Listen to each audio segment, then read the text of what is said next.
오늘 제목은 하나님 뜻대로 하는 자, 하나님의 뜻대로 하는 자입니다. 한 절씩 읽고 마지막 절 같이 봉독하시겠습니다. 나더러 주여 주여 하는 자마다 다 천국에 들어갈 것이 아니요 다만 하늘에 계신 내 아버지의 뜻대로 행하는 자라야 들어가리라.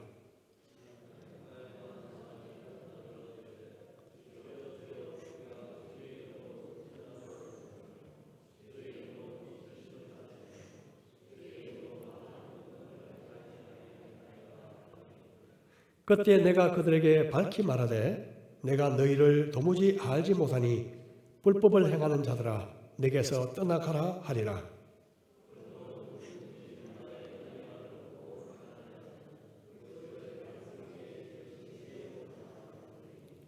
비가 내리고 창수가 나고 바람이 불어 그 집에 부딪히되 무너지지 아니하나니 이는 주초를 반석 위에 놓은 까닭이요.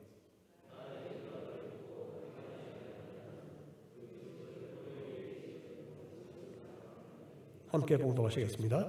비가 내리고 창수가 나고 바람이 불어 그 집에 부딪히매 무너져 그 무너짐이 심하니라.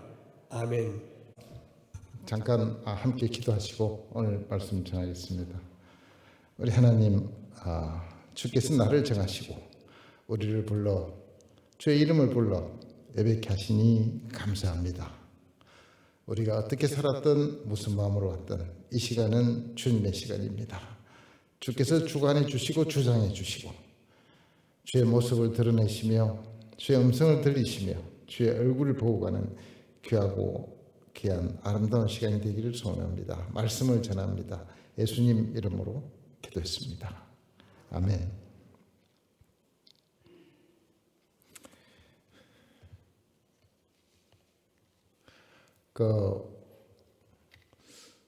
성경의 전체적인 말씀은 흔히 이분법적 사고라고 합니다. 이분법, 이분 두 개로 갈랐다는 이야기입니다. 뭐냐 하면 빛과 어둠, 낮과 밤, 남과 여, 하늘과 땅, 삶과 죽음, 그리고 선명하게 선과 악을 구별하시고 의와 불의를 구별하십니다. 딱 두 개로 갈라놓으셨습니다. 오늘 이야기도 천국 가는 자와 천국 가지 못하는 자로 갈라놨습니다. 천국을 못 가면 지옥입니다. 그 중간이 있습니까? 없습니다. 천국과 지옥의 중간쯤 편한 데는 없을까요? 없습니다. 이게 이분법입니다. 창조주와 피조물이 완전히 갈라집니다. 중간이 없습니다. 철학에서는 이 이분법 사고를 굉장히 단순 세포로 여기면서 경멸합니다. 철학은 하나님의 말씀에 비할 바가 안 됩니다. 사람의 생각입니다. 어디서 갈라지느냐 하면 하나님의 생각과 사람의 생각은 다릅니다. 비교 불가입니다. 그래서 오늘은 천국 가는 자와 가지 못하는 자가 누군지를, 어떤 사람인지를 예수님께서 이 긴 설교, 산상수훈 마태복음 5장, 6장, 7장의 긴 설교 끝에 마지막에 결론 짓는 한 장이 천국 가는 자와 못 가는 자를 갈라놨습니다. 제가 3주에 한 번씩 이걸 하기 때문에 3주 전에 뭐 한 걸 기억하기도 어려울 텐데 한 1년쯤 전에 제가 산상수훈 5장을 처음 했던 것 같은데 그때 뭐 했는지를 기억하시는 분은 아마 제가 바라는 게 말이 안 되는 것 같습니다. 산상수훈의 시작은 이겁니다. 마태복음 5장 3절에 마음이 가난한 자는 복이 있나니 천국이 저희 것임이라 이렇게 했습니다. 기억나십니까? 다 아는 겁니다. 마음이 가난한 자는 복이 있나니 천국이 저희 것임이라 하면서 8가지의 천국 가는 사람의 특징을 얘기한 게 있습니다. 그렇죠? 마음이 애통한 사람, 온유한 사람, 의에 줄이고 목마른 사람, 청결한 사람, 긍휼히 여기는 사람, 화평케 하는 자, 또 의를 위하여 핍박을 받는 자, 이 이야기를 외우시라는 이야기가 아니고 산상수훈 이 한 설교를 시작하면서 예수님이 자 이러이러한 사람은 천국 간다. 천국 들어가는 사람을 설명을 하시고 맨 끝나는 오늘 무슨 이야기를 하냐면 이런 사람은 천국 못 간다고 얘기를 하십니다. 이해하십니까? 시작은 천국 가는 사람에서 그리고 끝에는 이런 사람은 천국 못 가는 이야기를 예를 들면서 천국을 이야기합니다.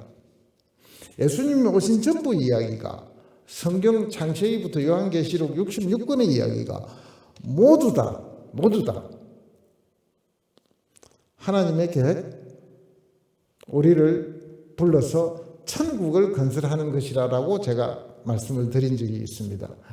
왜 이 말씀을 자꾸만 드리느냐 하면 우리는 우리가 구원받았다, 죄사함을 받았다 이 말을 너무 쉽게 하고 구원받았다가 우리가 입장이 돼서 하나님을 쳐다보기 때문에 하나님께서 계획하고 계신 이 천국이 무엇인지를 잘 혹은 전부를 모를 때가 많습니다. 14세기, 5세기까지 지구가 우주의 중심이 있고 태양이 지구 주위를 돈다라고 생각했습니다. 우리는 아직도 내가 중심이고 온 우주가 돌아간다고 생각을 합니다. 우주는 성경 창세기 1장에 보면 하나님이 만드셨대요. 주인이 하나님이세요. 우리가 주인이 아닙니다. 우리를 주변으로 세상이 돌아가는 것도 아니고 우리가 중심이 되어서 우리가 주인이 되어서 다 움직이는 것도 아닙니다. 이 이야기의 중요 부분은 겸손하게 사고를 하셔야 되고 팩트를 바로 보셔야 됩니다. 우리가 주인이니까 모든 문제가 생기는 거예요. 내가 구원받았다는 거예요. 아니고요. 그보다 더 중요한 내가 구원받은 게 틀린 건 아닌데 그보다 더 중요한 한 가지 더 위에 상위 개념의 중요한 이야기가 하나님이 우리를 구원하셨고 하나님이 우리를 구원하셔서 지금 우리가 구원받았다라고 좋아하는 것보다 훨씬 상상도 할 수 없는 자리에 우리를 불러내셔서 천국입니다. 그곳에서 같이 영원히 사시겠다고 하는 그림이 우리 앞에 있다는 것이 훨씬 중요합니다. 우리 그렇게 하고 있잖아요. 답변을 쉽게 하시겠습니까? 천국을 잊고 사는 크리스찬 어떻게 생각하세요? 천국이 별로 생각 안 나고 한 달에 한 번쯤 설교 들으면 생각난다 한다면 우리한테 문제가 있습니다. 혹시 날마다 아침마다 혹은 저녁에 주무실 때 아니면 꿈에라도 천국이 기대되고 보고 싶은 심정이 있으십니까? 한 번이라도. 제가 늘 이런 이야기 할 때는 연달아 붙이는 이야기는 답을 안 하시는 게 좋습니다. 자, 이래서 우리가 그 이야기를 하는 것은 바른 자리에 이해하고 바른 자리에 가야 하나님 말씀이 우리의 삶이 진정한 그 크신 분이 약속하신 진정한 우리의 행복과 생명을 누릴 수 있다. 이런 측면에서 서론에서 제가 이야기가 이렇게 길어졌습니다. 그리고 우선 중요한 것은 산상설교의 처음부터 끝까지 천국 가는 자격과 천국 가는 사람의 삶과 이렇게 살아야 된다는 이야기에 끝이 납니다. 자, 팔복이 나오고 그 다음에 우리만 가면 안 되니까 다른 사람도 오게 하기 위해서 우리는 이 땅에서 우리를 보고 오게 할 이유로 빛과 소금의 역할을 하면서 이 땅에서 살아라. 다른 말로 하면은 구원받은 사람처럼 살아라. 죄짓고 살지 말아라. 저 사람을 보니까 천국 가고 싶다. 근데 반대로 저 사람을 보니까 교회 안 가고 싶다. 이게 지금 시중에 쫙 깔렸습니다. 어떡하나요 이거요. 이게 뭔가 틀렸습니다. 그리고 다 맞다라고 가정하는 것 자체가 틀린 겁니다. 우리는 항상 틀린 것 속에서 예수님 나라 갈 때까지 그런 모습을 할 것 같습니다. 그래서 오늘은 천국 가는 자와 가지 못하는 자 중에서 이런 사람은 천국 가지 못한다. 그런데 우선 이 이야기에 염두에 예수님은 산상설교를 이렇게 모아놓고 예수님이 조금 높은 동산입니다. 산이라 그래가지고 뭐 1500m 이런 게 아니고 약간 높은 동산에 예수님이 서시고 사람들이 의자도 없이 앉았던 그런 모습입니다. 설교를 시작하시는데 거기에 유대인이잖아요. 유대인이고 다 이 청중이 유대인입니다. 그 유대 대부분이요. 근데 유대인은 그 당시에 바리새인의 가르침에 이미 물이 들어 있었고 세뇌가 돼 있었습니다. 그래서 이 산상수훈의 대부분은 유대인을 염두에 뒀습니다. 유대인은 어떤 사람들이냐면 역사를 보되 뭐 기원전 한 140년 경에 외침이 있고 유대인들이 압박을 받고 있을 때에 하나님을 정확하게 믿고 하나님께 의지하자고 생긴 그룹이 바리새인들이었습니다. 그런데 그런 좋은 뜻을 가졌으나 그것은 사람의 뜻이었기 때문에 하나님의 말씀을 기반으로 하나님이 시켰다 이렇게 한다라는 것이 아니고 우리가 잘하자 해가 모인 곳은 반드시 타락이 옵니다. 아무리 멋진 생각을 가져도 사람의 생각으로 가는 것은 다 타락합니다. 어떻게 타락했느냐 하면은 열심히는 했는데 말씀에 기반을 안 두고 말씀을 들고 자기 나름대로 바꿨기 때문에 하나님이 원하시는 방향으로 되지 않았습니다. 그것과 속이 달랐고 유대인 가운데서 가장 존경을 받는 아주 음하게 하면 할수록 하나님께 더 가까울 것이라고 사람이 상정을 한 겁니다. 밥도 많이 굽는 게 좋다. 일주일에 2번 금식하자. 하나님 1년에 1번 금식입니다. 2번 금식하자. 일주일에 우리는 2번 금식하고 하루에 3번 기도하고 11조는 소득을 모은 게 아니고 시금치는 시금치대로 박하는 박하나무대로 10포기를 모았으면 그중에 한 포기를 11조로 내고 이렇게 대단히 냈던 사람들입니다. 그래서 존경은 받았지만 하나님하고 관계가 없었습니다. 예수님이 와서 천국을 인도하려니까 이 자들이 꽉 틀어막고 못 가게 하는 겁니다. 자기들은 천국 간다고 생각했고 실제로는 못 가는 자들이 청중을 다 차지했단 말입니다. 어떻게 설교해요? 여러분이 틀렸습니다. 저 바리새인이 얼마나 틀린가를 가르치지 않고서는 예수님이 할 수가 없는 거예요. 그래서 여기에 보면 우리가 했습니다만 마태복음 5장 20절에 이런 말이 나옵니다. 아까 떴죠? 내가 너희에게 이르노니 너희 의가 서기관과 바리새인보다 낫지 못하면 결코 천국에 들어가지 못하리라. 그 사람들은 바리새인들의 의로운 행동이 최고라고 생각했어요. 그런데 사실은 그보다 더 잘하지 못하면 가망이 없다는 이야기를 하면서 예수님은 천국을 이야기하기 시작했습니다. 그래서 마태 5장, 6장, 7장은 전부가 천국 가는 주제. 이런 사람이 천국 갑니다. 천국 가는 사람은 세상에서 이렇게 살으셔야 됩니다. 바리새인은 틀렸습니다. 끝에 지금 그러면 천국 가는데 이러이러한 사람은 천국 못 갑니다. 여러분이 착각하기 쉬운 내용을 이야기하겠습니다 하고 오늘 한 이야기입니다. 말씀을 보시면 마태복음 오늘 읽은 본문을 한 번만 더 보시면 무슨 이야기를 하려고 하는지가 생각보다 쉽게 나타나 있습니다. 나더러 주여 주여 하는 자마다 다 천국에 들어갈 것이 아니요.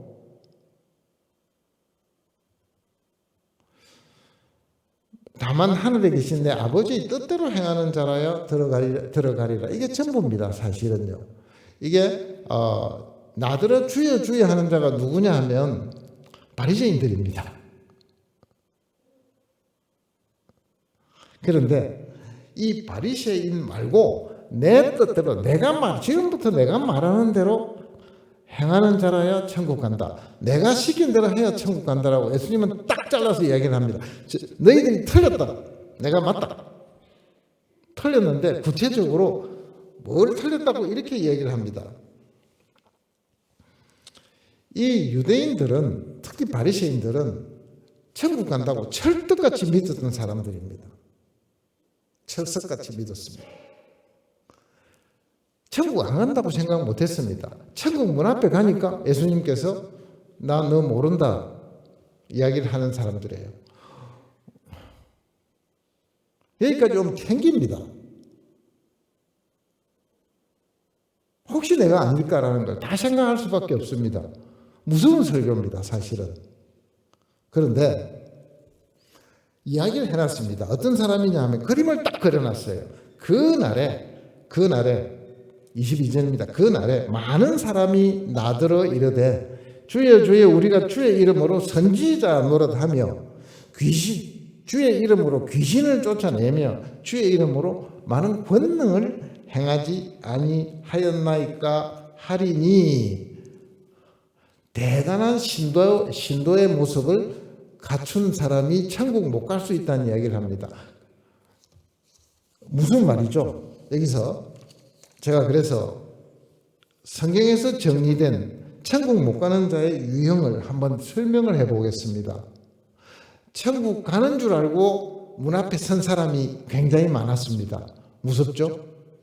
당연히 천국 간다고 예수님하고 반갑게 불렀는데 나는 몰라.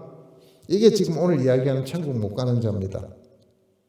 그런데 그날에 성경에는 그날이란 말이 많이 나옵니다. 그날은 심판의 날입니다. 심판의 날은 예수 그리스도께서 우리를 천국의 문 앞에 가면 입장과 지옥을 가릅니다. 심판의 날, 재림의 날일 수도 있고 이 세상의 끝날일 수도 있습니다.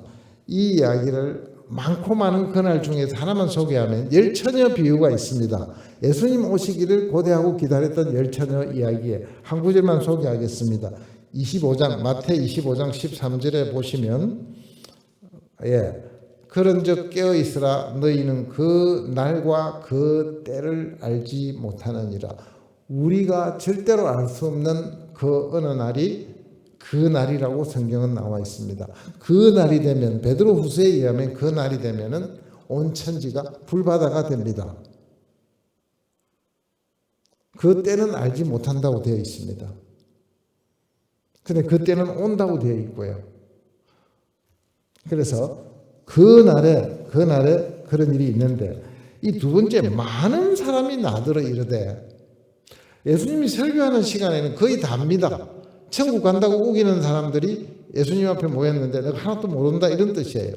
많은 사람이 몇 명인지는 모르겠습니다. 몇 퍼센트인지도 성경은 안 나와 있습니다. 어쨌든 많은 사람이라고 하는 말을 봐서 적은 사람은 아닙니다. 많은 사람이 누가복음 18장에 가면 이런 말이 있습니다. 그날에 너희가 믿음을 보겠느냐? 과연 예수님 오시는 그때에 이 땅에 믿는 사람이 많겠느냐 하는 좀 불안한 이야기도 있습니다. 어쨌든 많은 사람이 천국 못 들어가는 게 사실인 것 같습니다. 이미 7장에서 이야기를 해놓으셨습니다. 뭐라고요? 넓은 문으로 들어가는 사람은 많더라는 거예요. 좁은 문에는 사람이 적더라는 거예요. 최소한 우리는 이 세상에 인간들이 살면서 얼마나 천국 갈까요? 얼마나 천국 못 갈까요? 라는 질문에 들어가는 사람보다 못 들어가는 사람이 많을 것 같이 성경은 되어 있습니다. 제가 그 이상은 해독 불가입니다. 하여튼 많은 사람이 천국에 못 들어가고 우리를 조금 힘들게 하는 것은 천국 들어갈 줄 알았는데 못 가는 사람도 많다. 이런 이야기가 오늘 이야기입니다. 그런데 이들은 어떤 외형을 가졌느냐 하면 너무 잘 믿는 외형입니다. 선지자 노릇하며, 선지자라는 것은 하나님의 입이라는 뜻이거든요. 하나님의 말씀을 대언하고 요새로 치면은 이 성목사님이나 저나 이 성경을 가르치는 사람이 현대판 선지자입니다. 목사가 일단 두려운 자리에 서게 됩니다. 자, 이게 좀 위험한 말인데요. 실제 오늘 말 뜻은 그런 뜻입니다. 목사도 성경교사도 주일학교도 선교사도 못 들어온 사람이 많다. 꼭 들어갈 사람 같은데요. 그 다음에 이제 귀신을 쫓아냅니다. 귀신을 쫓아내면 하나님께서 능력을 부어주셨잖아요. 능력을 부어주셨으니까 당연히 대단한 사람인데 못 들어온답니다. 여기는 조금 생각하셔야 됩니다. 귀신을 쫓아내는 것은요, 우리가 하나님이 하나님의 아들인 것을 안다고 그래가지고 믿은 것은 아닙니다. 예수님 오신 것을 그 당시에 귀신들이 보고 하나님의 아들인 줄 알아챘습니다. 근데 천국 못 갔습니다. 몇 장에 있냐면 마가복음 1장 23절과 24절에 이런 말이 있습니다. 예, 마침 그들의 회당에 더러운 귀신 들린 사람이 있어 소리질러 이르되 나사렛 예수여 우리가 당신과 무슨 상관이 있나이까? 우리를 멸하려 왔나이까? 나는 당신이 누구인 줄 아노니 하나님의 거룩한 자니이다. 귀신이 보고 예수를 믿은 게 아니고 예수가 하나님의 아들인 것은 알고도 안 믿습니다. 지옥 갑니다. 예수가 하나님의 아들이라는 걸 알았다는 것만으로 천국 가는 게 아니다라는 암시가 들어와 있습니다. 그러니까 어디까지 믿어야 우리는 천국 갑니까? 했을 때 하나 주의할 게 있습니다. 능력을 행하는 자가 천국 가는 것은 아닐 수도 있다라고 오늘 이야기를 합니다. 이건 꼭 생각을 해 놓으셔야 됩니다. 대단한 능력이고 하나님께서 저런 능력을 주셨으니까 천국 가는 거 아닙니까? 아닌 예를 성경에서 이야기를 드리겠습니다. 하나님께서 예수님이 오셔가지고 12제자를 2명 짝을 지어서 선교를 내보냅니다. 6팀을요. 근데 내보내니까 그때 내보내면서 그 병든 자를 고치고 죽은 자도 살리고 귀신도 쫓아내라고 권능을 주십니다. 예수님께서 나가서 다 하고 돌아왔습니다. 우리가 가니까 귀신도 쫓겨나고 죽은 자도 살고 병이 든 자가 낫고 했습니다. 그러니까 예수님께서 나중에 뭐라고 그러냐면 그 일이 일어난 걸로 기뻐하지 말아라. 너희들이 기뻐하는 것은 너희 이름이 천국에 있는 걸로 인해서 기뻐하라고 합니다. 그 말만 갖고 설명 안 하다면 더 선명한 말을 설명을 한번 드려볼게요. 제가 지금부터 좀 빨리 읽어볼 테니까 지금 읽은 거를 12명이 나갔는데 그 안에 누가 있었느냐 하면 가롯 유다라는 사람이 있었습니다. 가롯 유다는 결국 마지막에 예수님을 은삼십에 팔은 예수 안 믿는 사람이고 지옥 간 사람으로 성경에 기록이 되어 있습니다. 그런데 12명 중에 나가서 권능을 행하고 돌아왔어요. 권능을 안 행했다는 소리가 없으니까 잠깐 읽어볼게요. 마태복음 10장 5절부터입니다. 예수께서 이 12를 내보내시며 명하여 이르시되 이방인의 길로도 가지 말고 사마리아인의 고을에도 들어가지 말고 오히려 이스라엘 집의 잃어버린 양에게로 가라. 가면서 전파하여 말하되 천국이 가까이 왔다 하고 병든 자를 고치며 죽은 자를 살리며 나병한 자를 깨끗하게 하며 귀신을 쫓아내되 너희가 거저 받아서니 거저 주라. 돈 받지 말고 해란 말입니다. 그런데 이렇게 보내놨는데 누가복음 10장 17절에 보면 이번엔 70인을 보냅니다. 70인이 기뻐하며 돌아와 이르되 주여 주의 이름이면 귀신들도 우리에게 항복하더이다. 신이 났습니다. 이 제자들이 예수 이름으로 명하니까 귀신들이 항복을 했습니다. 예수께서 이르시되 사탄이 하늘로부터 번개같이 떨어지는 것을 내가 보았노라. 내가 너희에게 뱀과 정갈을 밟으며 원수의 모든 능력을 제어할 권능을 주었으니 너희를 해칠 자가 결코 없으리라. 그러나 이 부분입니다. 귀신들이 너희에게 항복하는 것으로 기뻐하지 말고 너희 이름이 하늘에 기록된 것으로 기뻐하라 하시니라. 이렇게 이야기를 합니다. 나중에 이 가룟 유다라는 사람이 어떻게 배신하는 장면이 여러 군데 나오냐 하면은 유다는 이렇게 배신을 합니다. 유다는 그 교회의 재정 담당이었습니다. 그 잘 아시는 그 마리아의 집에 가서 그 계신 시간에 이런 일이 벌어졌습니다. 요한복음 12장 3절에 가시면 마리아가 예수님이 이제 돌아가시기 직전입니다. 그걸 알고 예수님 발에 아주 비싼 향유 한 근을 마리아가 이렇게 예수님 발에다가 붓습니다. 왜요? 돌아가실 걸 알고요. 그러니까 그 장면에 유다가 그 얼마나 비싼 건데 팔아서 가난한 사람 나눠주자 이 이야기가 나옵니다. 한번 보세요. 마리아는 지극히 비싼 향유 곧 순전한 나드 한 근을 가져다가 예수의 발에 붓고 자기 머리털로 그의 발을 닦으니 향유 냄새가 집에 가득하더라. 제자 중 하나로서 예수를 잡아줄 가룟 유다가 말하되 이 향유를 어찌하여 300데나리온에 팔아 가난한 자들에게 주지 아니하였느냐 하니 이렇게 말하면 가난한 자들을 생각함이 아니요 그는 도둑이라 돈깨를 맞고 거기 넣는 것을 훔쳐가미르라. 이에 유다가 대제사장들과 성전 경비대장들에게 가서 예수를 넘겨줄 방도를 의논하며 그들이 기뻐하여 돈을 주기로 언약하는지라. 유다가 허락하고 예수를 무리가 없을 때 넘겨줄 기회를 찾더라. 자, 이런 일이 벌어졌습니다. 예수의 권능을 받고 귀신도 쫓아냈는데 유다는 천국 못 갔습니다. 그게 성경이 기록한 오늘 예수 이름으로 귀신도 쫓아내었나이다. 천국 예수님께서 모르겠다고 그럽니다. 그러면 한 가지만 짚고 넘어갈게요. 그러면 천국 못 올 사람에게 이렇게 왜 권능을 주셨을까요? 왜 귀신 쫓아내는 권능까지 허락하셨을까요? 천국 가는 것은 믿음으로 가고 권능은 예수님께서 다른 사역에 필요할 때는 권능을 주십니다. 권능이 있다 그래서 예수 믿은 것은 아닐 수가 있습니다. 조심하셔야 될 분야입니다. 권능이 나타날수록 손을 얹으니까 병자가 낫는다고 그래서 그 사람이 천국 안 갈 수도 있다는 것이 성경의 중요한 이야기입니다. 자기에게 그런 권능이 오면 겸손하셔야 됩니다. 대단히 위험합니다. 나 천국가가 아니라 내가 지금 예수님께 쓰임을 받고 있으니까 예수님을 더 잘 알고 더 잘 겸손히 해야 되는 자리로 가지 않으면 큰일 납니다. 자, 이런 게 그 권능의 부분이고요. 하나님께서는요 이렇게 안 믿는 자를 쓰는 경우는 많이 있습니다. 많이 있습니다. 그 에스라서에 가도요. 이건 보지 마세요. 에스라서에 가면은 그 유대 백성이 기원전 586년에 바벨론에 다 잡혀갑니다. 거기서 70년간을 살다가 오게 되는데 오게 되는 시점쯤 돼서 고레스 왕에게 안 믿는 이방 왕에게 예수님께서 감동을 시키셔서 유다 백성을 돌려보내는 장면이 나옵니다. 하나님은 믿는 자의 하나님이시기도 하지만 안 믿는 자의 하나님도 되십니다. 모든 것에 대한 권세를 갖고 계세요. 천국의 주인이시면서 지옥의 주인도 하나님이세요.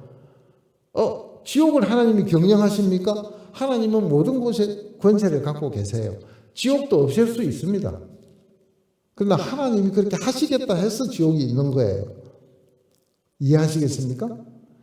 이방 신도 움직이면 움직입니다. 이방 왕도 움직입니다.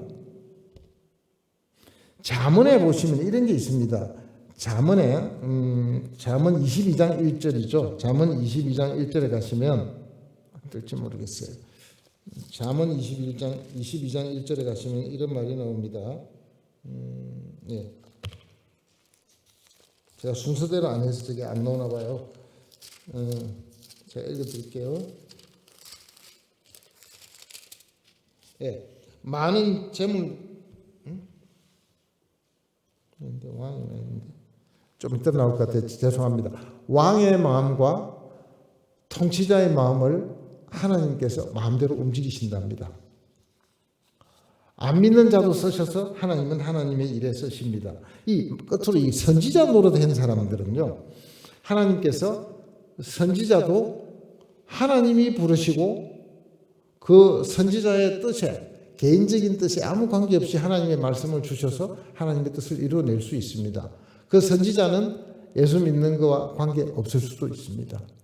나중에 제가 다 안 찾겠습니다. 가야바라는 사람이 있었습니다. 대제사장 중에 예수님이 오실 때 유대인 중에 대제사장 가야바가 있었는데 이 사람은 예수님이 나타나신 것에 대해서 예수님이 하나님의 일을 이룰 거라고 예언을 합니다. 하는데도 불구하고 그 사람이 천국 간 건 아닙니다. 그래서 오늘 본문에 나와 있는 이 말의 무서움을 제가 설명을 드렸는데 주여 주여 하는 사람마다 다 천국 올 것이 아니요. 예수 이름으로 선지자 노릇도 하고 예수 이름으로 귀신도 쫓아내고 예수 이름으로 권능도 일으켰다. 모르겠다고 합니다. 모른다는 말은 나는 너를 알지 못한다는 말은 무슨 뜻이냐 하면 관계가 없다는 말로 쓰입니다. 모른다는 말은 관계가 없다는 뜻입니다. 나는 너를 알지 못한다. 전능자께서 모를 리가 없습니다. 다 아시는데 나 너 몰라 이러면 무슨 뜻이에요? 내하고 관계가 없다는 뜻이에요. 아모스서 3장 2절에 보시면 내가 땅의 모든 족속 가운데 너희만을 알았나니 그러므로 내가 너희 모든 죄악을 너희에게 보응하리라 하신다니. 하나님 뭐라고 하시냐면 땅의 모든 족속 가운데 너희만을 알았다는 말은 너희만 내가 관계가 있다 이 말입니다. 하나님이 모든 사람을 아세요. 다 아시면서 내는 모른다 하면 무슨 뜻이에요? 나 너하고 관계가 없다 뜻이에요. 관계가 없다는 뜻으로 해석하시면 됩니다. 그래서 오늘 본문에 나온 대로 뭐라고 이야기하느냐 하면 관계가 없다. 나 너 모른다. 어디 가란 말이에요? 지옥 가란 말이잖아요. 제가 맨 처음에 이분법이라고 그랬는데 천국 아니다 하면은 지옥이란 말을 제가 하려고 그러는 거예요. 성경에 7장에서는 멸망이라고 나와 있습니다만 이걸 잘못 성경에 없는 천국과 지옥 사이를 하나 더 만드는 종교가 하나 있어요. 연옥이라는 걸 만드는 종교가 하나 있는데 그 연옥이 어디냐 하면은 천국 오기에는 모자라는데 그 자손이 기부를 많이 하거나 하면 소위 그 면제부를 팔아서 그 조상의 부모님이나 할아버지의 죄를 면제를 해주고 천국으로 성격되어질 수 있는 길을 열어놓은 종교도 있습니다. 그런데 성경은 연옥이라는 용어가 첫째 없습니다. 그리고 천국에서 쫓겨나는 것은 울고 쫓겨나는 장면으로 되어 있지 좀 이따 다시 오는 사람은 성경에 기록된 게 없습니다. 중간에 어디 있다가 나중에 오고 이런 게 없고 사람은 죽고 육체가 죽고 바로 결정이 됩니다. 그래서 성경에 없는 것은 안 가셔야 맞습니다. 사람이 최선으로 자비롭게 부모님을 위해서 연옥을 하나 만들어 놨다 치더라도 사람이 만드는 거예요. 사람이 좋은 뜻으로 바리새인같이 열심히 경건하게 살아도 사람 눈에는 멋있게 보인다 치더라도 좀 있으면 다 타락합니다. 하나님하고 관계가 없다는 엄한 말씀을 오늘 드리려고 합니다. 어서 와. 자, 그래서 그런데 오늘 전체를 보시면 아주 그 말씀이 21절, 22절, 23절까지 제가 설명을 드렸습니다. 무슨 말이냐 하면은 너무 그럴싸한데 천국 못 들어오는 사람의 예를 다 들어드렸습니다. 24절부터는 뭐라고 했냐면은 그러므로 못 들어오는 사람이 있으므로 그럴싸하나 자기는 들어온다고 생각했으나 천국에 입장 못하는 이런 사람이 있다. 이 사람들은 누구냐 하면 불법을 행하는 자들이다. 내게서 떠나가라. 그러므로 읽어보겠습니다. 24절부터 잠깐 띄워주세요. 그러므로 무슨 말을 하시고 싶으냐면 이 말을 합니다. 누구든지 나의 이 말을 듣고 행하는 자는 그 집을 반석 위에 지은 지혜로운 사람 같으리니 비가 내리고 창수가 나고 바람이 불어 그 집에 부딪히되 무너지지 아니하나니 이는 주추를 반석 위에 놓은 까닭이요. 자, 천국 들어가는 사람은 마치 뭐와 같다고 비유를 합니다. 반석은 큰 돌입니다. 돌 위에 집을 지었으니까 비가 내렸던 창수라는 것은 홍수입니다. 비가 내려서 쌓여서 물이 되어서 침범하는 형태를 창수라고 합니다. 그냥 요새 말로 하면은 홍수입니다. 비가 내리고 홍수가 나고 바람이 불어서 집을 치나 우리의 사는 것을 치나 반석 위에 있어서 무너지지 않는답니다. 천국 간다는 이 말을 하는 겁니다. 우리 인생이 안 무너진다는 얘기를 하는 거예요. 어떤 사람이요? 이렇게 설명을 합니다. 누구든지 나의 이 말을 듣고 누구든지 예수님이 지금 설교하고 계시는 예수님의 내가 지금 하고 있는 이 말을 듣고 행하는 자는 누구와 똑같다고요? 반석 위에 집을 지어 놓은 사람과 똑같아서 그날에 천국 들어온다 안 무너진다. 반대는요. 나의 이 말을 듣고 나의 이 말, 예수님의 말씀을 듣고 이런 뜻입니다. 예수님의 말씀을 듣고 행하지 아니하는 자는 그 집을 모래 위에 지은 어리석은 사람 같으리니 비가 내리고 창수가 나고 바람이 불어 그 집에 부딪힘에 무너져 그 무너짐이 심하니라. 쉽게 말하면은 예수님의 이 말을 듣고 행하는 자는 천국 올 것이요, 예수님의 이 말을 듣고 행하지 아니하는 자는 천국 못 온다는 말씀을 이렇게 쉽게 예를 하나 들었습니다. 쉽게라고 그랬는데 쉽지는 않습니다. 그래서 결국 제가 처음 오늘 드리려고 하는 말씀은 천국 들어가는 자와 천국 들어가지 못하는 자가 도대체 어디서 차이가 납니까? 어떻게 해야 내가 맞습니까? 하는 이야기를 오늘 결론으로 말씀을 드리려고 이야기를 꺼냈습니다. 예수님은 일관성 있게 이야기를 했습니다. 시작에 이 사람들은 천국 들어간다. 모래 위에 집을 지은 자는 천국 못 들어간답니다. 근데 그 내용이 뭐냐면 예수님의 말을 듣고 행하는 자는 반석 위에 집을 지었다고 그러고 예수님의 말을 듣고 행하지 아니하는 자는 모래 위에 집을 지었습니다.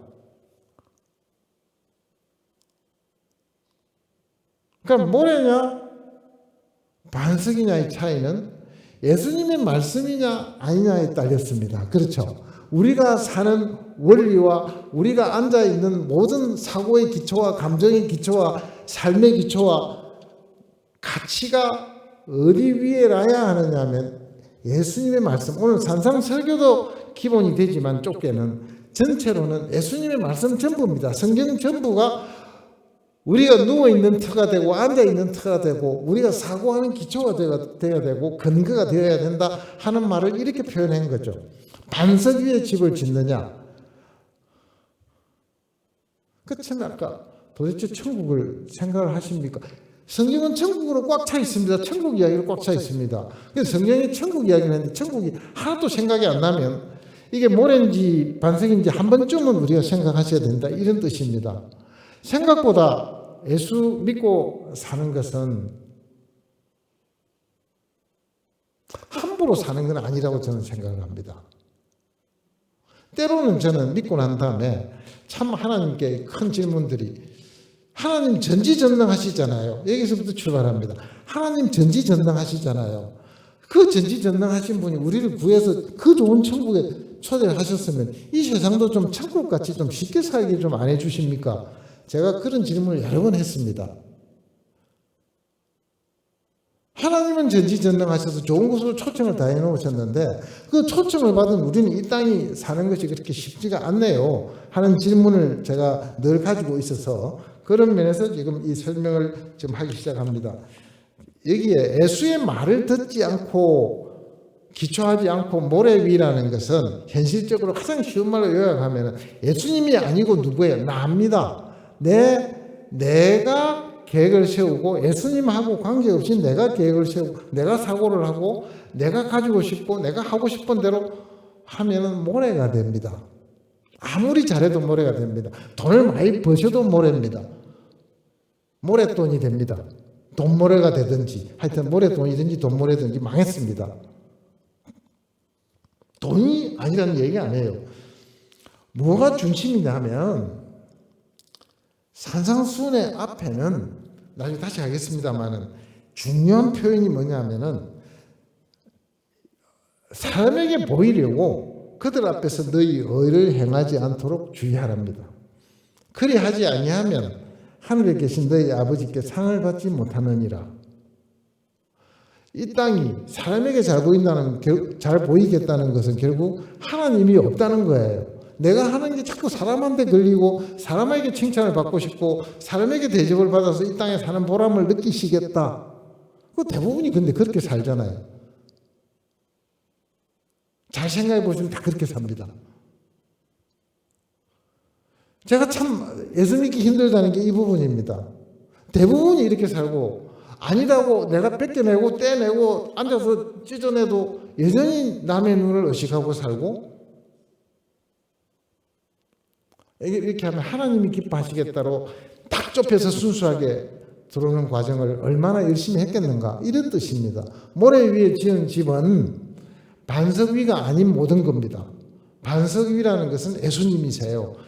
이걸 하면 예수님이 기뻐하실까? 내가 어디에 살까? 무엇을 할까? 누구를 만날까가 반석 위에서 생각하시라, 이런 뜻인데, 천국 가니까 됐다 하고 반석이냐 모래를 안 가지고 이 땅에서 그냥 다 생각하고 살아버리면 자칫하면 주여 주여 하는 자마다가 될 가능성이 충분히 있습니다. 사실은 제가 두려움으로 이 설교를 하는 것은, 준비를 할 때도 저는 요새 괴롭습니다. 하나님 말씀대로 준비를 하려니까 참 괴로워집니다. 어렵다 이 말이에요. 많은 사람이 천국 못 간다는데, 제가 여러분 보고 여기 계신 분 중에 많은 분들이 못 간다고 성경이 말합니다, 이렇게 말하는 건 굉장히 어렵습니다. 가능하면 우리 교회는 다 가는데 다른 교회가 안 갈 것 같습니다. 여기까지는 하실 수 있어요. 그래서 대놓고 이 일을 실행한 사람이 한 사람이 있어요. 바울이라고 하는 사람이 선교를 하고 복음을 전했습니다. 복음을 전했는데 저쪽 사람들이 세상 거를 가지고 시비를 걸기 시작합니다. 하니까 바울의 대답이 이렇게 대답하는 거예요. 갈라디아서 1장 10절에 이렇게 이야기를 합니다. 이제 내가 사람들에게 좋게 하랴 하나님께 좋게 하랴, 사람들에게 기쁨을 구하랴 내가 지금까지 사람들의 기쁨을 구하였다면 그리스도의 종이 아니니라. 엄청난 사람이 존재한다는데 좀 희망을 좀 가질 수 없겠어요? 바울은 뭐라고 그러냐면, 바울이 순수하게 예수 믿으면 천국 갑니다라고 했는데 유대교인들이 쫓아와가지고 할례를 받아야 됩니다. 구약대로 한 거예요. 바울은 아니라고 하는 거예요. 타협을 못했습니다. 교회 안에서 타협을 못했어요. 타협도 잘하고, 그 요새 다른 말로 하면 타협을 잘해야 화합이고 통합이고 이렇잖아요. 근데 바울의 가슴 안에는 하나님이 있었어요. 예수님이 계셨어요. 진리가 있었어요. 생명이 있었다고요. 이 생명을 생명 아닌 것하고 이 섞을 수 없는 사람의 이분법적 사고 구조를 갖고 있었다니까요. 옳은 것을 옳지 않은 것 갖고 섞을 수가 없었던 게 바울의 가슴이었어요. 사람에게 좋게 하랴 하나님께 좋게 하랴, 내가 사람에게 좋게 한다면 차라리 하고 나오는 거예요. 내가 지금까지 사람들의 기쁨을 구하였다면 그리스도의 종이 아니다. 하나님의 일은 합쳐지지가 않습니다. 하나님의 일이 아닌 거하고가. 무슨 일이죠? 예수님 믿는 사람이 좀 그래서 왜골십니까? 이런 면에서는 왜골십니다. 어쩔 수가 없습니다. 진리와 진리가 아닌 것을 타협해라 못합니다. 생명과 죽음을 섞어라 못합니다. 왜 제가 이렇게 이걸 강조하겠습니까? 우리입니다. 우리의 삶을 뭐와 뭐를 섞어라? 이 세상 거와 하나님 걸 섞어서 살면 안 된다라고 성경은 이야기하고, 우리는 섞는 줄도 모르고 섞어서 살고 있고, 그래서 지금 이게 문제가 되고 있는 겁니다. 제가 가능하면 동어 반복을 안 하려고, 같은 말을 안 하려고 저도 많이 노력을 하고 있습니다. 제가 나이가 먹어서 자꾸 잔소리가 되고 그것이 설교가 길어져 가는가에 대한 우려가 저도 있습니다. 설교를 여기에 고개를 끄덕이시면 안 됩니다, 자매님. 하여튼 타협을 못 하시는데 그건 그래, 이거는 타협이 아니라 예의라고 그러는 겁니다.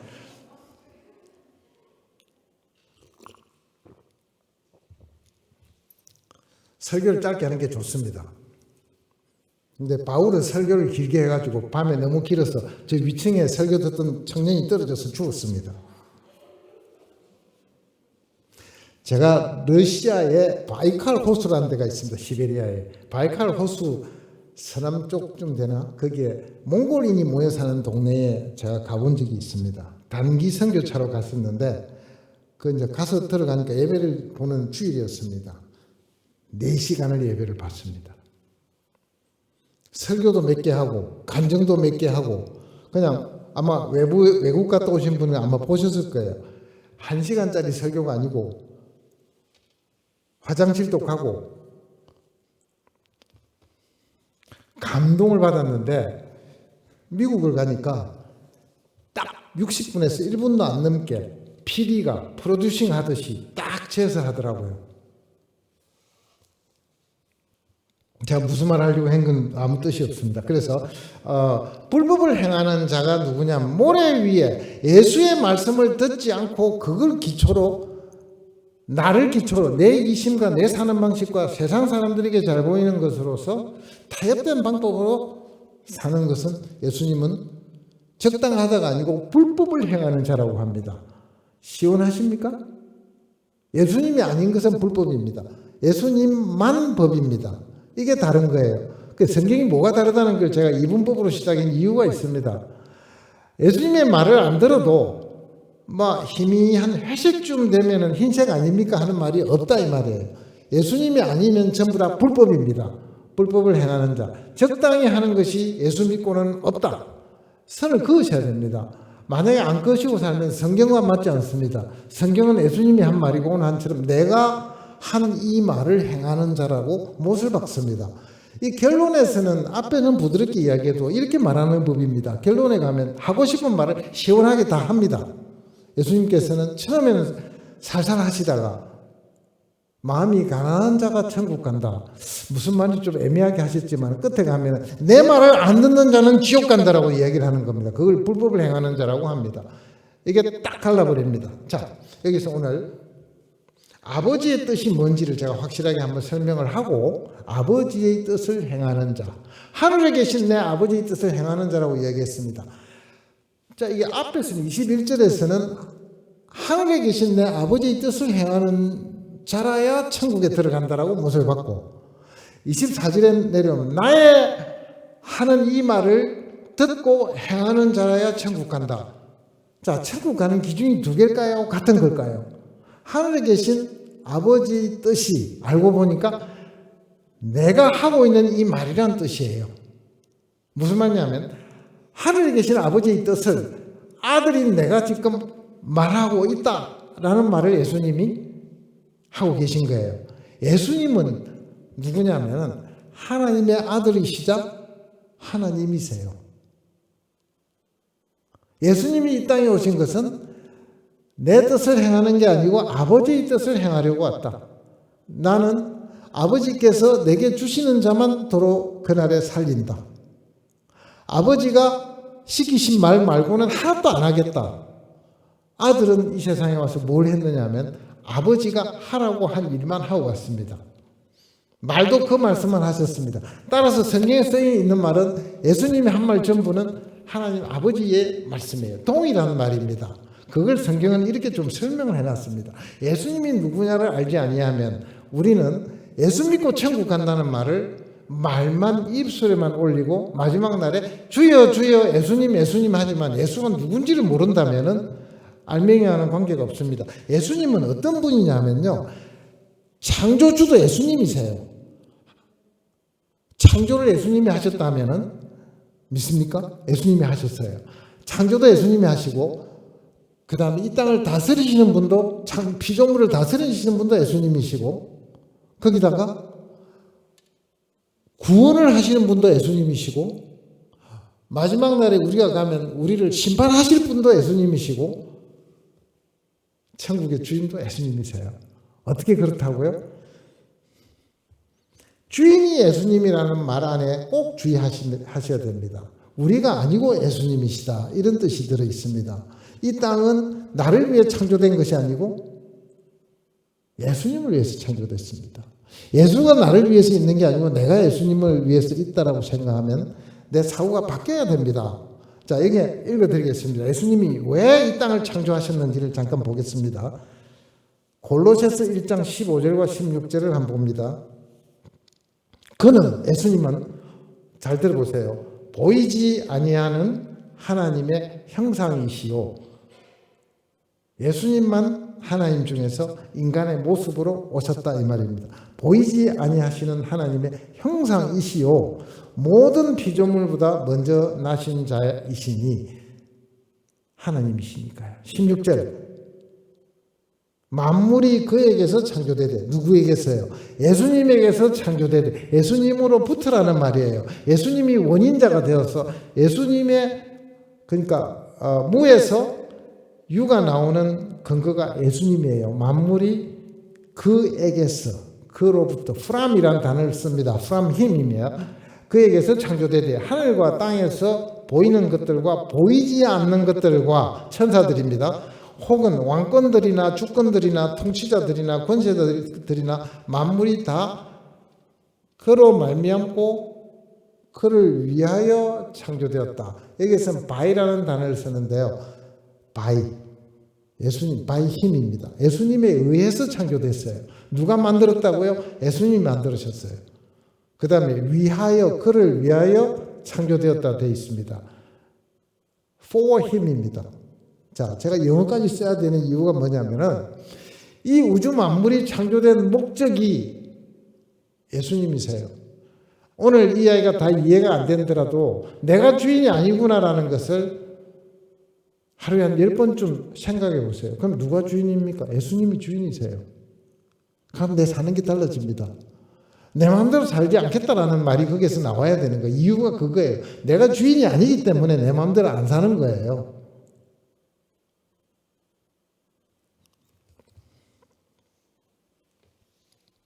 여기서 내 말대로 행하는 자란 뜻은 이런 뜻입니다. 자, 내가 하는 이 말을 내가 전하는 것은 아버지의 말이다. 아버지의 뜻이다. 내 말대로 행해라. 마태복음 17장의 5절에 가면 이런 말이 있습니다. 마태복음 17장 5절에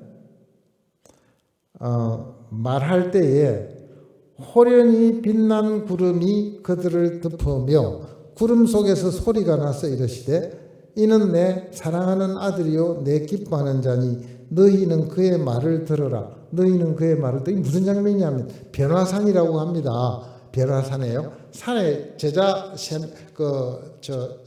베드로하고 이제 올라갑니다. 올라가서 하나님께서 빛으로 나타나셨습니다. 호련히 영광 중에 변화하시고서는 뭐라고 이야기하느냐면 그게 같이 올라간 제자들에게 세 명이 올라죠. 너희는 내 아들 예수의 말을 들으랍니다. 우리에게도 주시는 말씀이에요. 오늘 예수님 스스로가 내 말을 들으라 하시고 아버지 하나님이 내 아들의 말을 들으랍니다.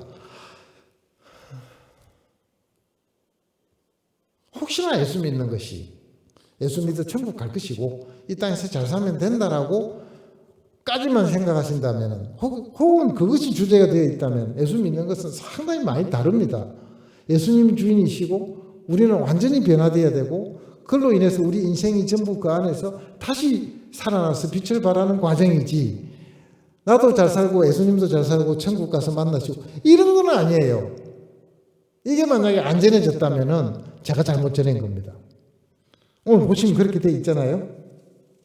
예수님을 통해서 하나님은 몽땅 모든 걸 드러내셨어요.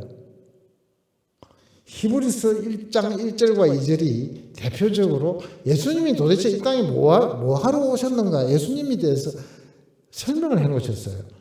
이렇습니다. 잠깐 볼게요. 옛적에 구약시대에 이런 뜻입니다. 구약시대에는 선지자들을 통하여 구약의 선지자들 많습니다.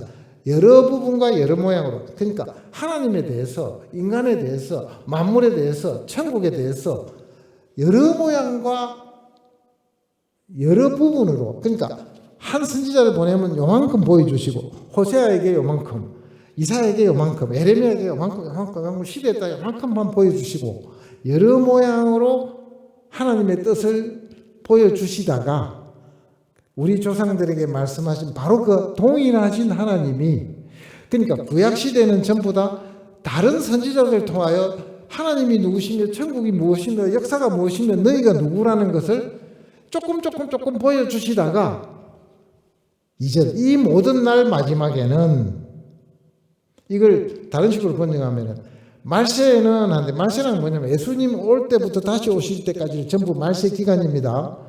마시라는 게 망한다는 그런 뜻이 아니고 예수님이 오신 날로부터 카운트해서 다시 오시는 재림 때까지를 말세라고, 이 모든 날 마지막이라고 부르고 다른 데가 말세라고 부릅니다. 용어를. 자, 이 모든 날의 마지막에는 누구를 통해서? 아들을 통하여 우리에게 말씀하셨으니. 이런 구약의 선지자가 딱 오고 마지막으로 예수님이 이 땅에 형상을 가지시고 딱 오시면서 아버지의 모든 것을 싹 다 드러냈다, 이런 뜻이에요.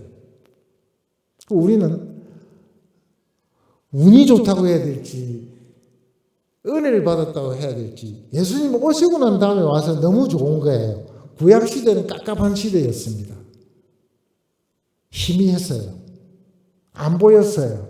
지금은 오신 예수님을 다 성경에 기록한 대로 압니다. 어떤 분들은 지금이 제일 행복한 게 아니고 예수님 오셨을 때 우리도 갈릴리에 살았다면, 가나에 살았다면 혼인잔치 때 예수님을 만져봤을 거 아니냐, 행복했을까요? 전 그렇게 생각 안 합니다. 그 예수님을 직접 본 사람들이 전부 예수인 줄 몰랐잖아요.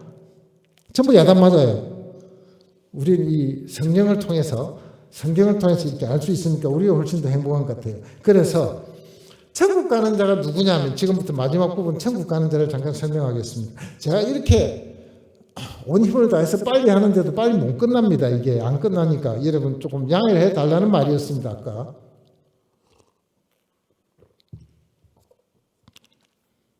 아버지 뜻대로 행하는 자가 천국 갑니다. 다른 말로 하면 예수님께서 내 말대로 행하는 자는 천국 간다. 내 말을 듣고 행해라, 천국 간다, 보증을 하셨어요. 어떤 사람이 천국 가느냐 하면은, 자, 이렇게 해서 내 말대로 다 행하는데 심판도 예수님이 하시고 창조도 하시고 구원도 하시고 다 오셨습니다. 예수님이 그러면 오셔서 우리에게 도대체 말씀하시려는 요지가 뭡니까?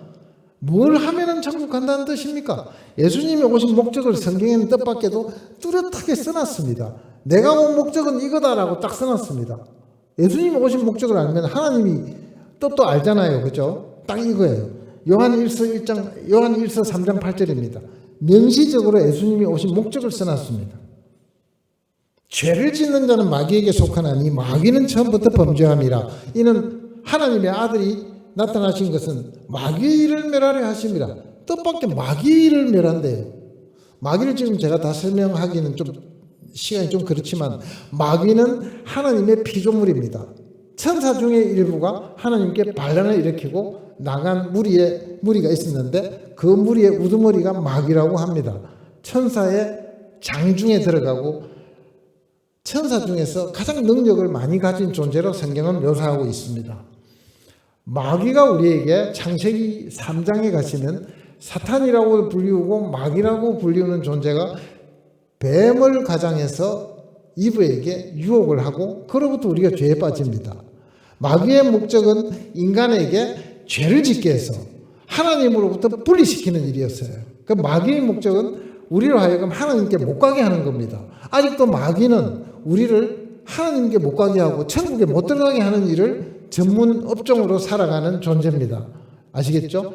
그래서 하나님은 우리에게서 죄로부터 벗어나게 하기 위해서는 마귀의 일을 없앤다. 죄를 짓지 못하게 한다. 그걸 다른 식으로 이렇게 표현해 놨습니다.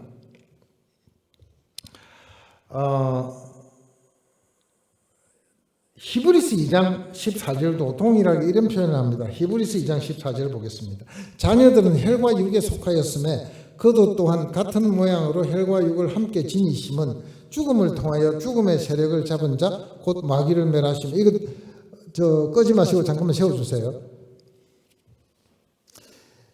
우리가 전부 다 혈과 육을 함께 가지고 있기 때문에 예수님께서 우리와 같은 육신으로 이렇게 오셔야만 죽으실 수가 있습니다. 예수님이 이 땅에 형상을 가지고 온 것은 이유가 딱 하나입니다. 돌아가시기 위해서입니다. 왜요? 우리 죄를 사탄으로부터 우리를 끌어내어서 우리 죄를 사하시고 사탄의 일을 멸할 수 있는 단 하나의 하나님의 방법이 뭐냐 하면은 대신 죽게 해서 우리를 아들을 대신 죽여서 우리를 죄로부터 끌어내는 방법이었습니다. 죽음을 통하여 죽음의 세력을 잡은 자 곧 마귀를 멸하시며, 마귀는 우리에게 죽음을 들고 오고 우리를 죄에 빠뜨리게 하는 존재다. 이것이 성경입니다. 이게 사실은 마귀가 예수님 오실 일은 예수님 말고는 마귀를 멸할 수가 없죠. 우린 전부 죄인이라서. 죄 없으신 예수님만이 이 땅에 오셔서 죽으시고, 그것도 그냥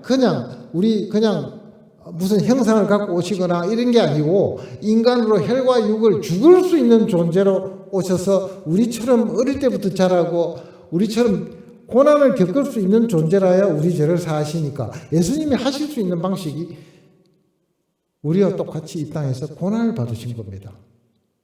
그래서 그 일을 하게 하셨는데, 이 일은 우리 타락하자마자 하나님께서 우리한테 약속을 이미 주셨습니다. 창세기 3장에 가시면 하나님께서 예수를 보내셔서 마귀를 멸한다고 하셨어요. 창세기 3장 15절에 타락하자마자 바로 약속을 하나 주셨는데 뭐냐면, 내가 너로 여자와 원수가 되게 하고, 아담에게입니다. 내 후손도 여자의 후손과 원수가 되게 하리니, 이 후손은 단수어 쓰여 있어서 에수를 지칭한다고 되어 있습니다. 여자가 낳은 후손이 뱀의 원수가 되는데, 여자의 후손은 너 하는 것은 뱀이거든요. 뱀 머리를 상하게 할 것이요 너는 그의 발꿈치를 상하게 할 것이니라 하시고, 예수를 상하게 하시되 예수는 부활하셨습니다. 이 예수는 사탄의 머리를 상하게 한다는 말은 멸하게 하신다는 뜻입니다. 하나님이 이미 계획하신 일이었습니다. 그래서 예수님이 선명하게 이렇게 끝을 맺습니다. 이 부분을 요한복음 6장 38절에 가면 이걸 요약을 이렇게 해놨습니다. 내가 하늘에서 내려온 것은 내 뜻을 행하려 함이 아니요 나를 보내신 이의 뜻을 행하려 함이니라. 오늘 한 말을 그대로 다 썼습니다. 나를 보내신 이의 뜻은, 아버지의 뜻은 내게 주신 자 중에 내가 하나도 잃어버리지 아니하고 마지막 날에 다시 살리는 이것이니라. 40절, 내 아버지의 뜻은 아들을 보고 믿는 자마다 영생을 얻는 이것이니 마지막 날에 내가 이를 다시 살리리라. 아들은 지금 아버지의 뜻을 행하는 자가 천국에 들어온다 했습니다. 이 아버지의 뜻은 아들이 다 전했고, 몸으로 전했고, 입으로 전했습니다.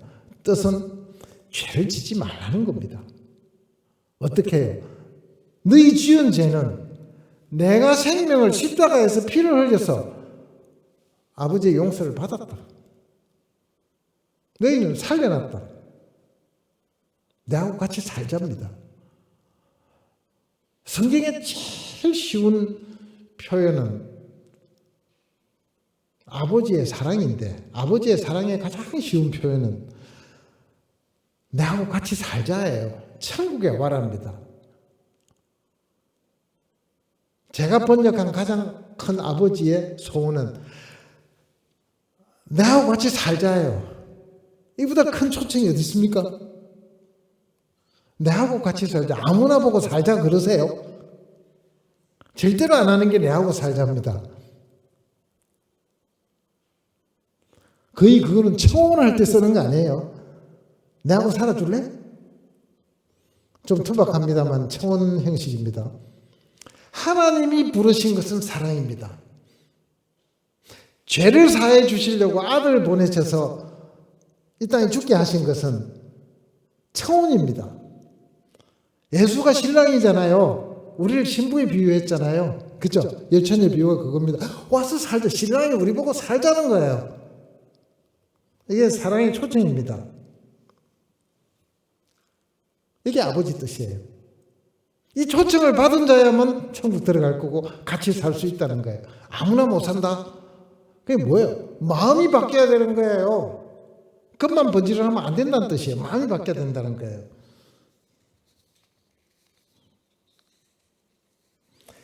이 긴 산상설교 가운데서 제가 하나만 딱 소개를 하면, 이게 마음이 바뀌고 행동만 아니라는 건요, 이 예수 뭐라고 이야기하냐면은 바리새인을 향해서 너희들은 사람을 안 죽인 걸 가지고 율법을 지키다고 그런다. 살인을 안 했으니까 저는 살인죄를 안 저질렀습니다. 예수님이 뭐라 하시냐면은 마음에 미움이 있지 않느냐, 미움이 있는 자마다 이미 살인한 것이라고 예수님이 이야기합니다. 뭘 이야기하시는지 압니까? 행동만 갖고는 안 쳐주겠다는 겁니다. 마음이 바뀌어야 됩니다. 예수 믿는 자는 마음이 바뀐 자입니다.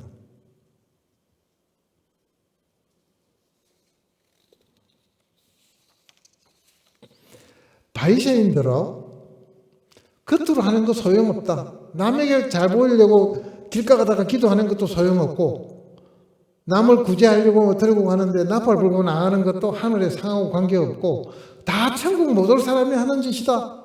그런데 어떻게 하라고요? 우리를 천국 오라고 하면서 뭐라고 하냐면은 마음에 미움도 없어야 되고, 마음에 간음도 없어야 되고, 마음에 원한이 없어야 천국 온다는 거예요. 그 예수님 말씀을 듣고 있으면 바리새인보다 천국 가는 게 훨씬 어려워졌습니다. 그렇지 않아요? 오늘 제 이야기를 듣고 있으니까 좀 무겁지 않습니까? 무겁습니다. 무거워져야 정상이에요. 근데 제가 끝맺는 말에 성령께서 다 해주십니다 하면 얼마나 가볍겠습니다만은 성경은 그리 안 하고 뭐라고 해놨느냐 하면 이렇게 해놨습니다. 오늘의 결론 부분을 잠깐 소개하고 끝내보겠습니다. 결론이 다 된 것 같은데. 예. 결론이 뭐냐면 이런 겁니다. 예수님께서 예수님의 말대로 살아달라고 이야기를 하잖아요. 예수님의 말씀은 뭘까요? 이런 겁니다. 예수님의 말씀은 이렇게 돼 있네요. 다 종합하면 행동만 갖고는 천국 오지 못한다. 그럴싸한 것 갖고는 안 된다. 믿음의 고백이 진짜여야 한다는 겁니다. 우리의 마음을 다 받아야 천국 들어오시겠다는 겁니다. 들어오게 하겠다는 겁니다. 내가 믿겠다고 결심을 한다고 되는 것이 아니고 내 모든 삶의 바탕에 예수님이 주신 이 말씀이 깔려야 됩니다. 내가 예수님을 위해서 이거 왜 하지? 예수님을 위해서. 예수님이 기뻐하신다. 이걸 하면 예수님이 기뻐하시겠구나. 나는 없어지는 겁니다. 그래서 믿음이라는 것은 천국 가는 믿음은 단순하게 내가 믿었다는 내 마음에 의지에 가득 찬 결심이 아니라 이 세상 모든 것을 생각하시고 저 세상 모든 것을 생각하시고 내가 생각할 수 있는 모든 것을 다 생각해서 인생을 생각하시고 내 남편도 내 아들도 내 딸도 내 아내도 다 생각해 보시고 난 다음에 내 인생이 이렇게 되는 게 맞겠는가라는 전인격적인 전폭적인 결단을 내리는 것이 예수 믿는 겁니다. 나 이제 예수 믿으면 천국 가. 됐어. 땅에서 잘해 주신다 그랬어. 기도하면 들어주시고 기도가 약하면 딴 사람한테 부탁하면 된다 그랬어. 관계 없습니다. 자, 외형적인 삶을 맞춘다는 것은 의미가 없다고 제가 오늘 예수님을 통해서 말씀을 드렸습니다. 근데 이 안의 것이 결여되면은 이미 그러니까 그렇다고 안의 것만 있으면 되는 게 안의 게 진짜면 행동은 어떻게 했습니까? 당연히 따라옵니다. 그렇겠죠. 마음이 진짜인데 행동이 안 따라올 리가 없습니다. 난 이게 하고 싶어서 못 견디겠다는 거예요. 행동은 따라옵니다. 그래서 모래 위에 지은 집이나 반수 위에 지은 집이나 집이라 그랬지 집이 다르다 소리는 안 했어요. 신도의 모습은 다 갖췄습니다. 근데 마음이 진짜여야 된다는 거예요. 굉장히 어려운 이야기를 했습니다. 마음만 진짜고 겉은 나는 아니거든요. 그러니까 겉은 양해를 좀 해주세요 말하면은 예수님이 뭐라고 하냐면 그건 가짜다 그럽니다. 행동이 안 따르면 무조건 가짜입니다. 제가 마지막에 드리고 싶은 말씀이 이겁니다. 왜냐하면 모래 위에 지은 집과 반석 위에 지은 집을 두 개를 비교했지 모래와 반석만 비교하지는 않았습니다. 집은 같습니다. 집은 하나님의 사람입니다. 둘 다. 그래서 성경은 뜻밖의 이렇게 구성이 되어 있습니다. 가는 데마다 이 마음의 동기도 이야기해놨지만 그 마음이 진짜면 행동도 진짜여야 나타나는 부분들을 또 많이 강조를 해놨습니다. 제가 다 생략하고요. 하나만 읽어드릴게요. 뭐가 나와 있느냐면은 마지막 날에 천년왕국도 지나고 마지막 천국이 다 만들어졌다고 천국 구경시켜 준 데가 어디냐면은 요한계시록입니다. 요한계시록에는 예수님이 오셨고 저 사도 요한이 천국을 구경하고 와서 쓴 책입니다. 유일하게 천국 구경을 하고 와서 쓴 책이 요한계시록이에요.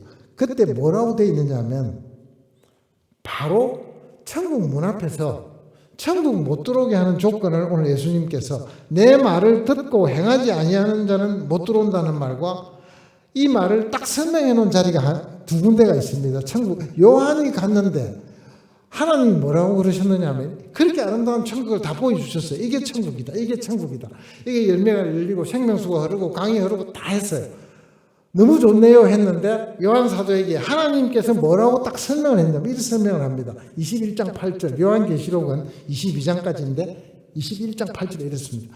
그러나 두려워하는 자들과 믿지 아니하는 자들과 흉악한 자들과 살인자들과 음행하는 자들과 점술가들과 우상숭배자들과 거짓말하는 모든 자들은 불과 유황으로 타는 못에 던져지리니 이것이 둘째 사망이라.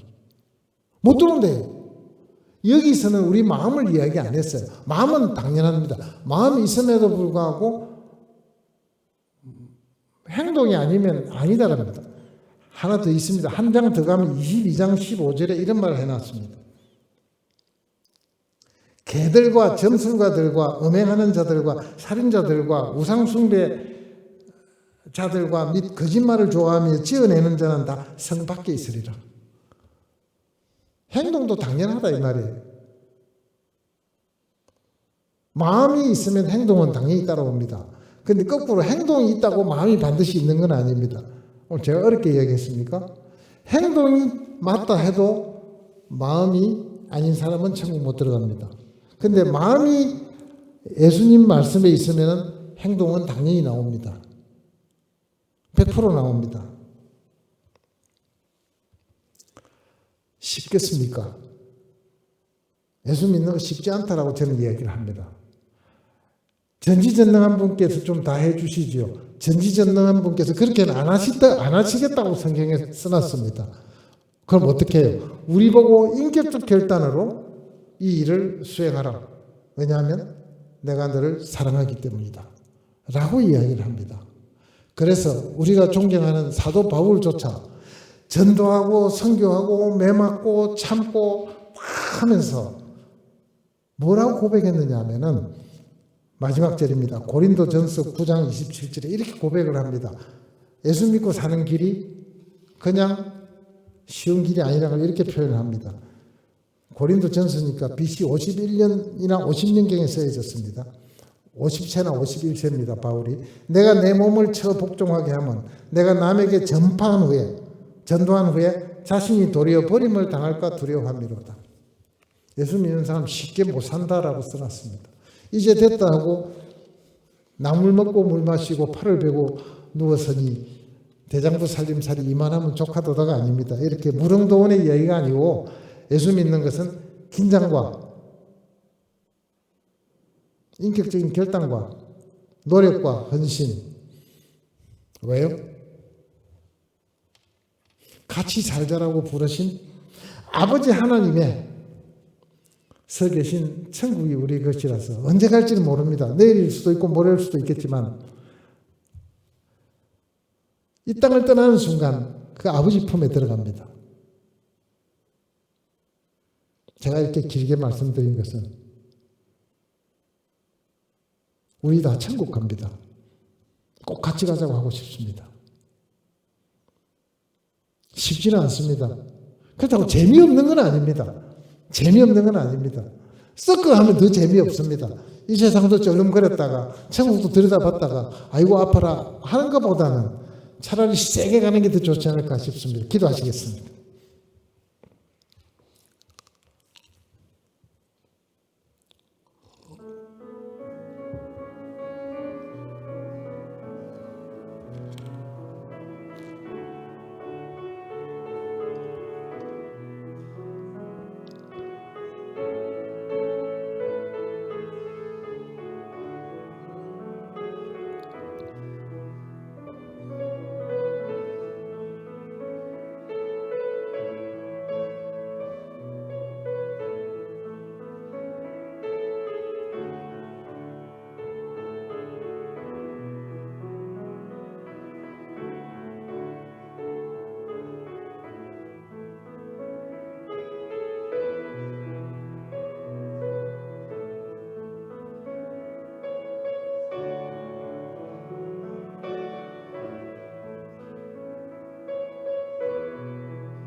주님, 이 엄청난 초청 앞에 우리의 마음은 떨립니다.